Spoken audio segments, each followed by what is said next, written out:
औज़ुबिल्लाहि बिस्मिल्लाहिर्रहमानिर्रहीम। मैं हूं डॉक्टर मोहसिन और ये है माय हेल्थ क्लिनिक। आज हम बात करेंगे कि एक मसला जो अक्सर हमारे ख़वातीन और बुज़ुर्गों में पाया जाता है या जवानों में भी जब भी कभी चोट लगती है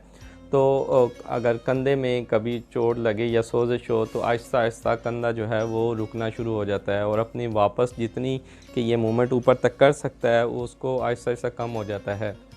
इसको हम मेडिकल में फ्रोज़न शोल्डर कहते हैं, यानी जमा हुआ कंधा। ये वक्त के साथ साथ जैसे जैसे सोजिश होती है और इंसान दर्द की वजह से इसको हरकत देना कम कर देता है तो फिर ये भी अपनी इसकी लिमिट जो है वो कम हो जाती है। बहुत से आम तौर पर एक सेहतमंद इंसान आराम से अपने हाथ को अपने सर के नीचे या कंघी कर सकता है, लेकिन बहुत सी ख़ास तौर पे ये मसला ख़वातीन में पाया जाता है कि आहिस्ता आहिस्ता उनका दर्द की वजह से वो बाजू को हिला नहीं पाती और फिर ये वाली मूवमेंट करना उनके लिए मुश्किल हो जाता है। वो जब भी करते हैं तो यूँ पूरा झुकना पड़ता है या वो सर को नीचे ला के तो वो कर रहे होते हैं। इसके लिए आम तौर पर पेन किलर्स दिए जाते हैं और वो पेन किलर्स का मसला ये है कि ये दर्द तकरीबन 1 से 2 साल रहता है। ख़ास तौर पे पहले 6 माह में तो काफ़ी ज़्यादा होता है। 2 से 3 दफ़ा गोली लेने के अपने अखराजात हैं। इसके अलावा वो दवाएँ जो दर्द को कम करती हैं वो मैदे के अंदर ज़ख़म करने और अल्सर का बायस बनती हैं और ये मरीज़ अक्सर तो एक तो मूवमेंट भी कम हो जाती है, दर्द भी को खातर खा इतना फ़ायदा नहीं होता और तीसरा ये है कि मैदे के ज़ख़म और मैदे के मसाइल के साथ बार बार अस्पतालों के चक्कर लगा रहे होते हैं।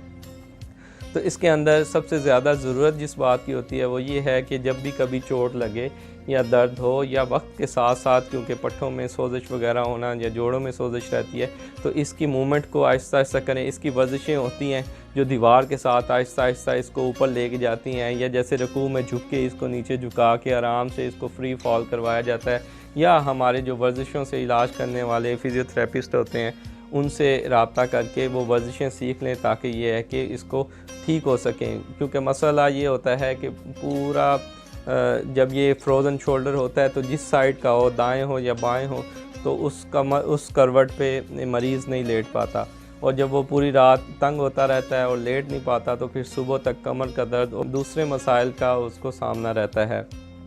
और इसके अंदर इलाज किया जाता है वो है कि शोल्डर जॉइंट के अंदर एक इंजेक्शन लगा दिया जाता है जो कि इस सोजिश को ना सिर्फ कम करता है बल्कि मूवमेंट को भी, जिससे तकरीबन 30 सेकंड से लेकर 2 से 3 मिनट के अंदर काफ़ी हद तक दर्द भी ख़त्म हो जाता है और अगर इंसान वर्जिशें करता रहे तो ये वापस अपनी जगह पर आ जाता है। तो ज़रूरत इस बात की है कि जब भी हमारे दरमियान कोई ऐसे अफराद जो बुज़ुर्ग वगैरह हैं और वो बीपी के, शुगर के मरीज़ हैं और उनको ये मसाइल हों, तो इतने ज़्यादा जो लोग अपने